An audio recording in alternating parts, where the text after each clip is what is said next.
Commander Jake Harrison stood on the bridge of the UNS Horizon, watching the stars through the large window. His ship had been traveling through space for 3 months now, looking for new places to mine metals and minerals. Earth needed these materials to build more spaceships and space stations. The human race was growing fast and they needed resources from other worlds. "Commander, you need to see this," called out Chief Science Officer Lisa Morgan from her station. Her voice sounded strange, like she had found something that scared her. Jake walked over to Lisa's computer screens. She had been running scans of the area around them, looking for asteroids or planets that might have useful materials. But what she found was much more interesting than rocks or metal. "What am I looking at?" Jake asked, staring at the strange readings on the screen. "It's a structure, sir. Artificial. Very big. It's orbiting that dead star over there." Lisa pointed to a dark spot in space that used to be a sun. "The thing is huge, Commander. Maybe 10 kilometers long and 5 kilometers wide." Jake felt his heart beat faster. In all of humanity's travels through space, they had never found anything built by aliens. Earth scientists had always wondered if humans were alone in the universe. Now it looked like they had their answer. "Are you sure it's not natural? Maybe some kind of strange asteroid formation?" Jake asked, hoping Lisa would double-check her work. Lisa shook her head. "I've run the scans 3 times, sir. The structure has perfect geometric shapes. Straight lines, perfect circles, organized patterns. Nature doesn't make things like this. Someone built it." Jake called his senior officers to the bridge. Lieutenant Colonel Ryan Burke, the head of the ship's security team, arrived first. He was a tall man with gray hair who had fought in Earth's last war before joining the space program. "What's the situation, Commander?" Ryan asked, looking at the screen displays. "We found something that shouldn't exist," Jake said. "An alien space station." Ryan's eyes went wide. "Aliens? Are you sure?" Security Chief Amanda Price entered the bridge next, followed by Communications Specialist Danny Walsh. Jake explained what they had discovered. The room went quiet as everyone stared at the images on the screens. "What are your orders, sir?" Ryan asked. Jake thought carefully.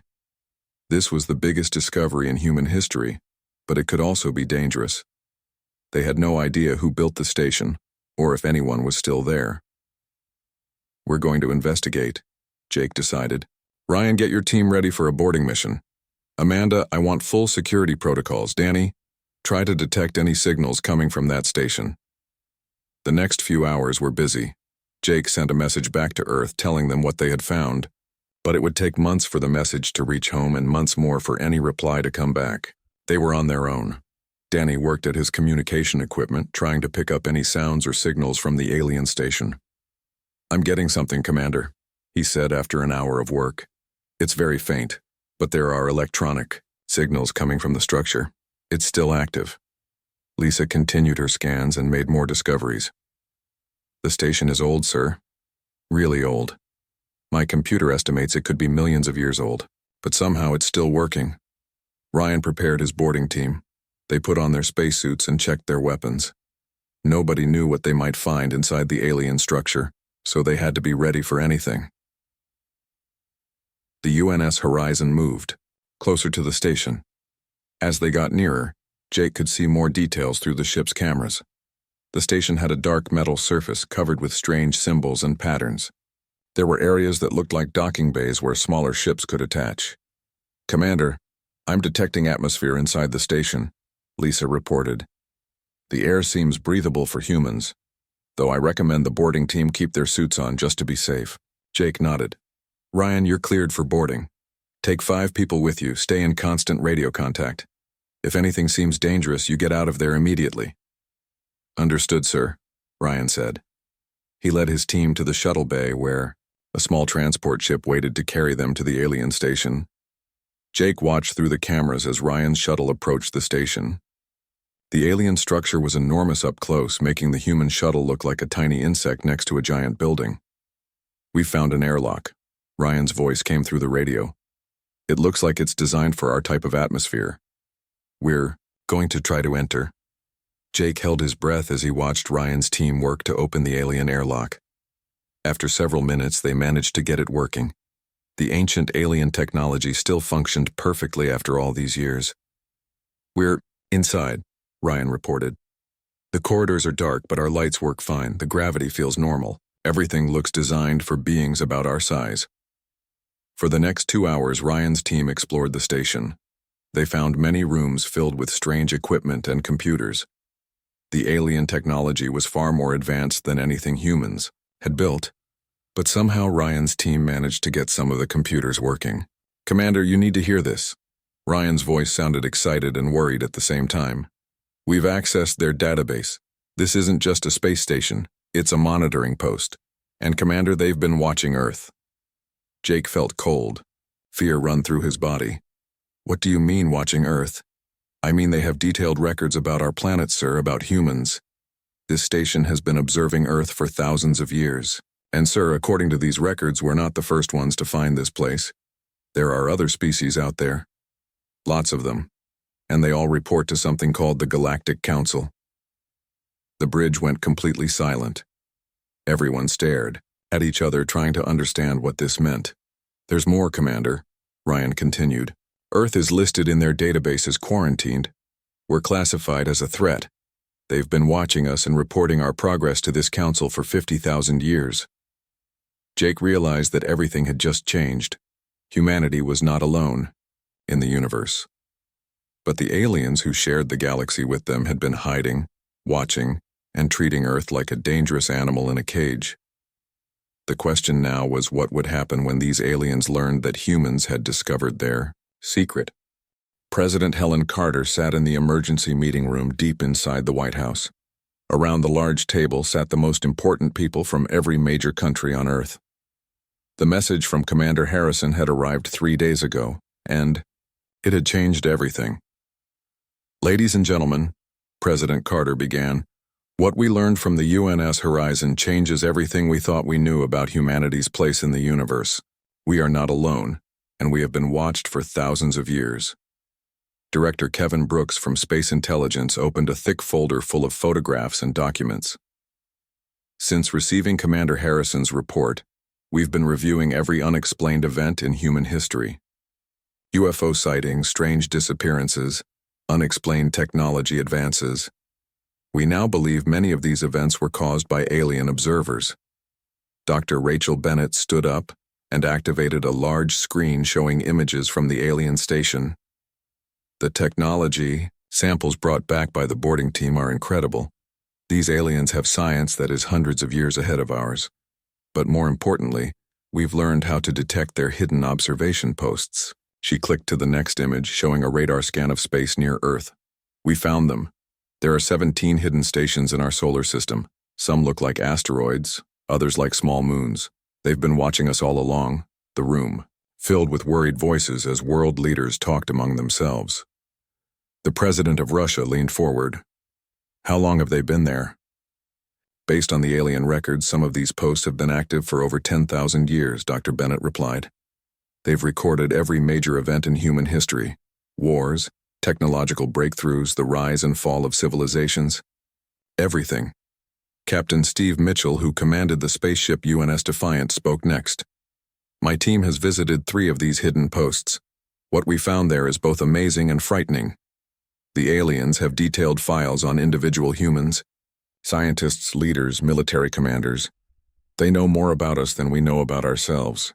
He showed the room photographs of alien computer screens displaying human faces and information. "They've been particularly interested in our military capabilities and our tendency to expand into new territories. Every war we've fought, every weapon we've built, every rocket we've launched into space, they've recorded it all." Colonel Patricia Davis, the new head of the Alien Contact Division, added more disturbing news. "We've discovered that throughout history, people who disappeared mysteriously were actually taken by these aliens for study. They would examine humans, learn about our biology and psychology, then return them with altered memories." The Prime Minister of Britain asked, "Are you saying they've been experimenting on us?" "Not exactly experimenting," Colonel Davis replied. "More like studying. They wanted to understand how humans think, how we solve problems, how we react under pressure. Some of our greatest inventors and leaders were taken temporarily, exposed to alien knowledge, then returned with new ideas that they thought were their own. Intelligence analyst Tony Rodriguez stood up with a computer tablet in his hands. This is perhaps the most shocking discovery. Our rapid technological progress over the past century wasn't entirely natural. The aliens have been subtly guiding human development. He showed charts comparing human technological growth to the alien timeline. Every major breakthrough, radio, television, computers, space travel, happened right after the aliens decided we were ready for the next step. They've been controlling our progress, making sure we advance just fast enough to eventually reach space, but slowly enough that we wouldn't become a threat too quickly. President Carter looked around the room at the worried faces of world leaders. The question now is, what do we do with this information? Dr. Bennett spoke first. The alien records show that this Galactic Council sees humanity as dangerous. We're classified as an aggressive, expanding species that could threaten their control of the galaxy. Now that we've discovered their monitoring posts, they know we're getting too advanced to control. Captain Mitchell added, according to the alien communications we intercepted, the Council is debating what to do about the Earth problem. Some want to make contact and try to control us directly. Others want to eliminate the threat before we spread too far from Earth. The room went quiet as everyone understood what this meant. Humanity was in danger. How much time do we have? Asked the president of China. Kevin Brooks checked his notes. Based on the alien communications, the council meets every few months. Their next major session is in about 6 weeks. That's when they'll decide humanity's fate. President Carter stood up. Then we have 6 weeks to prepare. What are our options? General Robert Clark, the highest military officer present, spoke firmly. We can't fight them directly. Their technology is too advanced. But we can't sit here and wait for them to decide whether to destroy us either. What do you suggest? President Carter asked. We expand as fast as possible, General Clark replied. We launch every ship we have. We send humans to as many star systems as we can reach. If they want to stop humanity, they'll have to find us first. Dr. Bennett nodded. The general is right. The alien records show they're most afraid of human expansion. Our natural tendency to spread out and colonize new places is what scares them. So let's give them something to really worry about. Tony Rodriguez looked up from his computer. There's something else. The alien records mention other species that have been suppressed by this council. If we can find them and work together, we might have allies. Captain Mitchell smiled for the first time during the meeting. The aliens made one big mistake. They studied our history, but they didn't understand what makes humans truly dangerous. When we're threatened, we don't surrender. We adapt, we innovate, and we fight back. President Carter looked around the room. Are we all in agreement?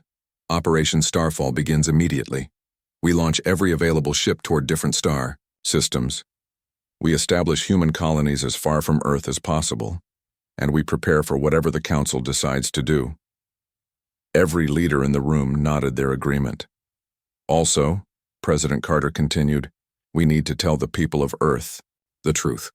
They deserve to know that we're not alone and that we may be in danger. But we also need to show them that humanity won't go quietly into the darkness. As the meeting ended, each leader returned to their country to begin the greatest mobilization in human history. Within days, every spaceship on Earth was being prepared for launch. Volunteers signed up by the millions to be part of the colonial missions. The aliens had spent 50,000 years watching humanity, thinking they understood what humans would do. They were about to learn that they understood nothing at all about the species they had been observing. Humanity was about to show the galaxy what it meant to be truly dangerous. Far across the galaxy, in a massive space station the size of a small moon, alien beings gathered in their great meeting hall. The station floated in empty space between two dying stars, hidden from the rest of the galaxy. This was where the Galactic Council met to decide the fate of entire worlds. Counselor Zethkar walked slowly to the center of the circular room. He was tall and thin, with blue skin and 4 arms. His species, the Valdari, had been part of the Council for over 20,000 years. Behind him, hundreds of different alien species sat in their assigned seats, all watching and waiting. Fellow counselors, Zethkar began, his voice echoing through the huge chamber. We face a crisis that threatens everything we have built. The humans of Earth have discovered our monitoring stations. A wave of worried sounds filled the room. Some aliens clicked their claws, others made low humming noises, and a few released chemical smells that showed their fear. For 50,000 years, the Council had successfully kept dangerous species under control. This had never happened before. High Counselor Vexthul floated forward on her crystal platform. Her species, the Crystalline Collective, looked like living diamonds that could change shape and color. She was one of the oldest beings in the galaxy, having lived for over 100,000 years. "Show them the reports," Vexthul commanded, her voice sounding like musical chimes. The center of the room filled with holographic images showing human spaceships leaving Earth. Dozens of ships were flying in all directions, carrying humans to star systems across the local region of the galaxy. "In just 2 weeks since discovering our station, the humans have launched 67 ships," Zethkar explained. "Our projections show they will establish colonies in over 40 star systems within the next year." General Korthvan stood up from his seat, making the floor shake with his heavy footsteps. He was from the Steel Union, a species that looked like giant robots made of living metal. "This is exactly what we feared would happen. The humans are expanding faster than any species we have ever observed." He pointed at the holographic display showing human ships spreading across space like seeds in the wind. "Look at their behavior.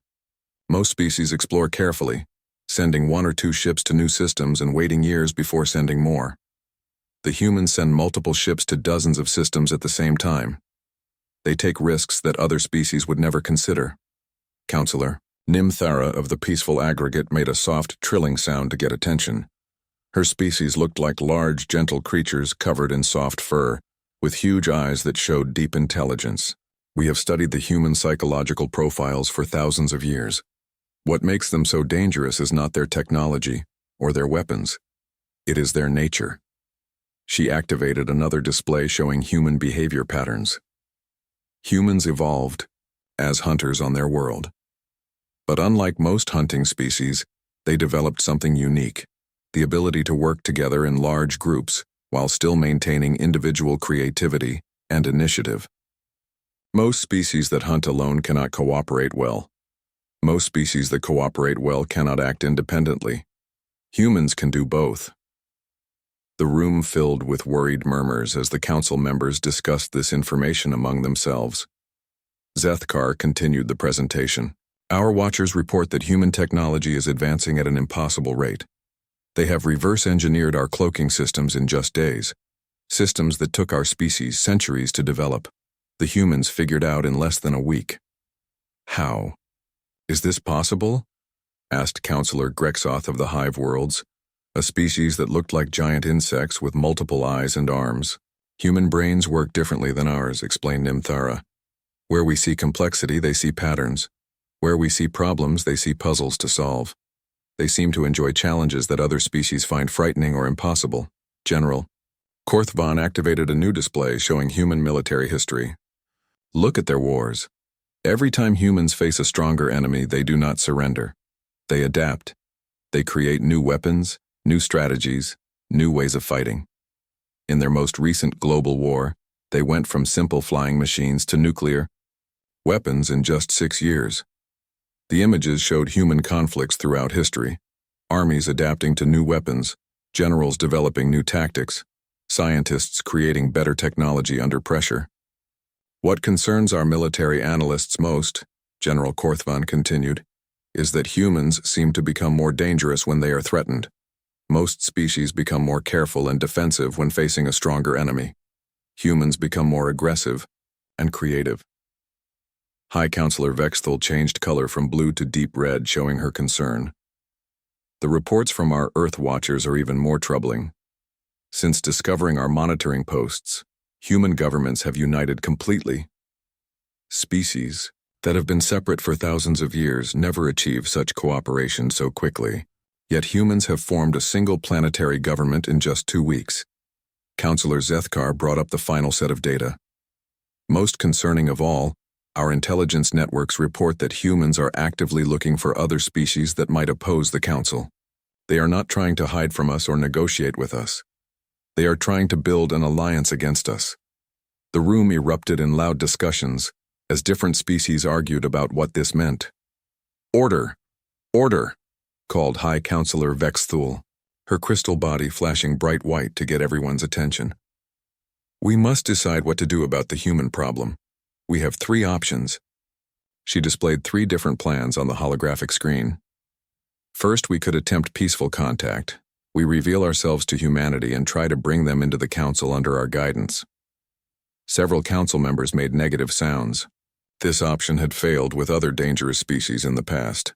Second, we could establish a blockade around human space. We surround their colonies and prevent further expansion until they agree to our terms. "And the third option?" asked General Korthvan, though his tone suggested he already knew the answer. High Counselor Vexthul's crystal body turned dark red. "Complete elimination. We destroy human civilization before it can spread further and threaten the stability of the galaxy." The room went completely silent. In 50,000 years, the Council had only chosen this final option 3 times. Each time, it had required the combined military forces of dozens of species to completely destroy the threatening civilization. "We will vote in 3 days," High Counselor Vexthul announced. "Each species will have time to consider these options and consult with their home governments." As the council members began to leave the great chamber, many were already talking, quietly among themselves. Some favored the peaceful approach, believing that humans could be controlled like other species. Others supported the military blockade, thinking that economic pressure would force humans to accept council authority. But a growing number, led by General Korthvan, believed that humans were too dangerous to be allowed to continue existing. They had seen what happened when aggressive species were allowed to spread across the galaxy. The results were always chaos and war. What none of the council members knew was that their greatest fear was already coming true. Human ships were not just spreading randomly across space. They were following a careful plan, designed by human military strategists who had studied the alien records captured from the monitoring stations. Humanity was not just expanding. They were preparing for war against an enemy they had never seen, using strategies that the Galactic Council had never encountered before. The Council thought they were deciding humanity's fate. They did not realize that humanity was already deciding theirs. Admiral John Carter stood on the command bridge of the UNS Freedom, watching dozens of human ships spread out across space like a metal cloud. Operation Starfall had been running for 6 weeks now, and the results were beyond everyone's expectations. 67 ships had become over 200 as Earth's factories worked day and night to build more vessels. "Admiral, we're receiving a priority message from Captain Silva on the UNS Pioneer," reported Communications Officer Danny Walsh, who had been promoted after his discovery of the alien monitoring station. "Put her through," Admiral Carter replied. "Captain." Jennifer Silva's face appeared on the main screen. She looked excited but also worried. "Admiral, we've made contact with a species called the Kethmori. They're not part of the Galactic Council. In fact, they've been enslaved by the Council for over 2,000 years. This was the breakthrough humanity had been hoping for." Admiral Carter leaned forward. "Tell me everything, Captain." "The Kethmori look somewhat like large cats that walk on 2 legs, Captain Silver explained. They're intelligent, peaceful, and skilled at building things. The Council conquered their world long ago, and has been using them as workers and engineers ever since." She paused to look at something off-screen, then continued. "Admiral, what they've told us changes everything. The Galactic Council isn't the peaceful organization they pretend to be. They're conquerors who maintain power by suppressing any species that might challenge them." Admiral Carter felt his anger growing. "How many species are under Council control?" "Hundreds. Sir, the Kethmori say that in the past 10,000 years the Council has destroyed at least 20 species that refuse to submit. They don't just defeat them in war, they completely wipe them out so no one else gets ideas about resisting." Dr. Marcus Webb, who was working nearby on captured alien technology, looked up from his computer. "Admiral, this explains why their technology is so advanced. They're not just one species. They're using the knowledge and skills of hundreds of different species that they've conquered over thousands of years." Admiral Carter turned to his tactical officer. Lieutenant Commander Gary Thompson, what's the status of our deep reconnaissance missions? Gary Thompson pulled up a star map, showing human ship positions. We have scout ships in 43 different star systems now, sir. The good news is that we're spreading faster than the Council can track. The bad news is that we've detected large alien fleets moving toward human-controlled space. The map showed red dots representing alien ships converging on the areas where humans had established colonies. There were a lot of red dots. How long before they reach our colonies? Admiral Carter asked. The first alien fleets will arrive at our outer colonies in about 2 weeks, sir, Gary replied. Based on the number of ships we're detecting, they're not coming to talk. Dr. Sarah Patterson, head of the Emergency Research Division, entered the bridge carrying a tablet computer. Admiral, I have an update on our technology development. We've made some breakthroughs that might help us. She activated the main display screen, showing technical drawings of new human weapons and defensive systems. We've not only reverse-engineered the alien technology we captured, but we've improved it. Human engineering approaches problems differently than alien engineering. Where they prioritize stability and safety, we prioritize effectiveness and power. The screen showed comparisons between human and alien weapon systems. Our new plasma cannons are 30% more powerful than the alien versions. Our shields can absorb more damage, and our faster-than-light drives are actually faster than the alien drives. Admiral Carter studied the technical data. How is that possible? They've had thousands of years to perfect their technology. That's exactly the problem, sir, Dr. Patterson replied. They've been using the same designs for thousands of years because they work reliably. They've stopped innovating. Humans have been constantly improving and changing our technology for our entire history.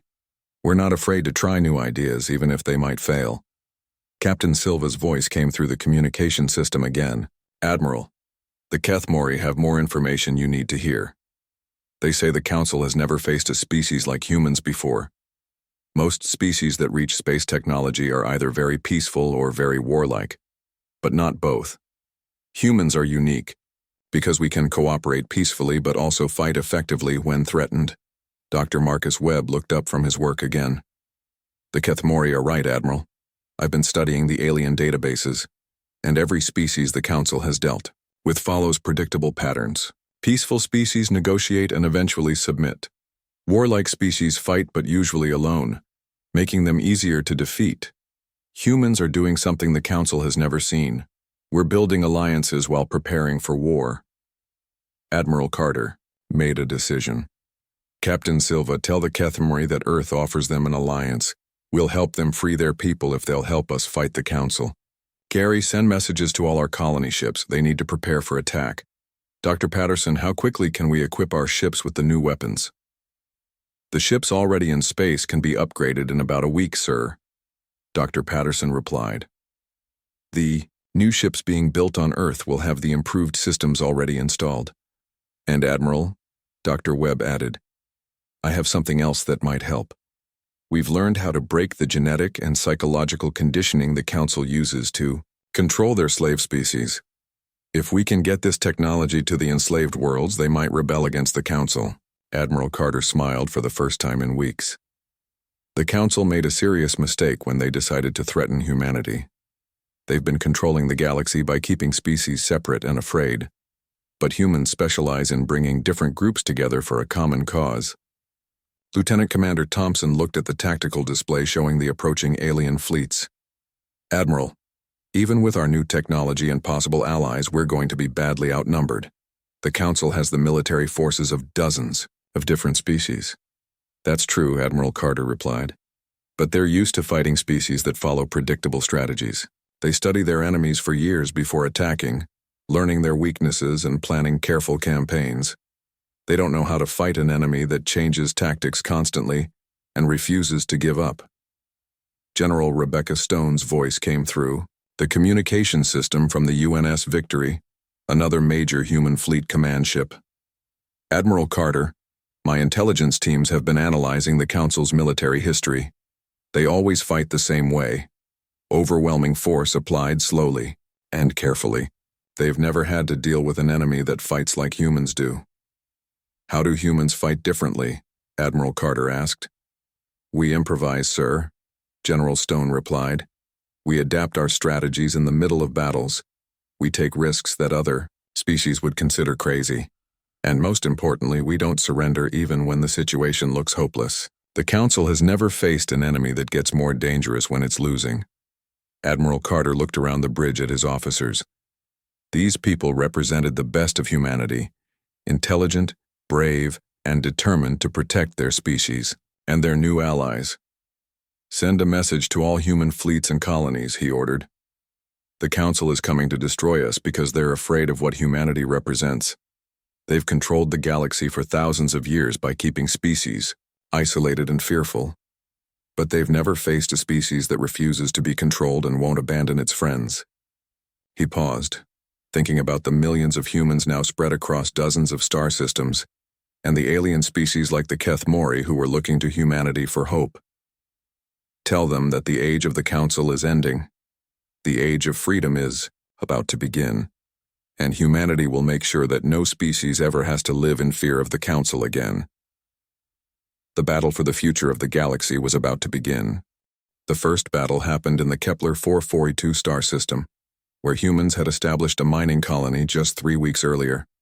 Captain Mike Rodriguez commanded the colony ship UNS Liberty when the Council fleet arrived, 12 alien warships that had come to destroy the human settlement. Captain, they're demanding our surrender, reported Communications Officer Beth Williams. They say we have 10 minutes to abandon the colony and return to Earth, or they'll destroy us. Captain Rodriguez looked at the alien ships on his screen. They were larger than his colony ship and had more weapons. But the UNS Liberty had been equipped with the new human technology that Dr. Patterson's team had developed. Send them a message, Captain Rodriguez said calmly. Tell them that humans don't surrender to bullies. The battle lasted only 20 minutes, but it changed everything. When the Council ships attacked, they expected the human ship to try to run away or to fight defensively. Instead, Captain Rodriguez did something no Council enemy had ever done. He attacked first and kept attacking even when his ship was damaged. The UNS Liberty's new plasma weapons tore through the alien shields like they were made of paper. The human ship moved faster and turned quicker than the alien ships could follow. Most importantly, when the alien commanders tried to use their standard battle tactics, Captain Rodriguez changed his strategy 3 times during the fight, confusing the alien crews. When the battle ended, 3 Council ships had been destroyed and the others had retreated. The news spread across the galaxy faster than anyone thought possible. For the first time in thousands of years, the Galactic Council had lost a battle. Admiral Sandra Torres received the battle report while commanding the main human defense fleet near Earth. She immediately sent messages to every human colony and ship in space. The Council has fired the first shot, her message said. Now we show them what happens when you threaten humanity and our friends. What happened next shocked the galaxy. On 17 different worlds that had been enslaved by the Council, rebellions broke out on the same day. The enslaved species had received the human technology that could break their mental conditioning. For the first time in thousands of years, they remembered what freedom felt like. Dr. Andrew Clark had perfected the liberation technology just in time. His devices could undo the genetic and psychological changes that the Council used to control other species.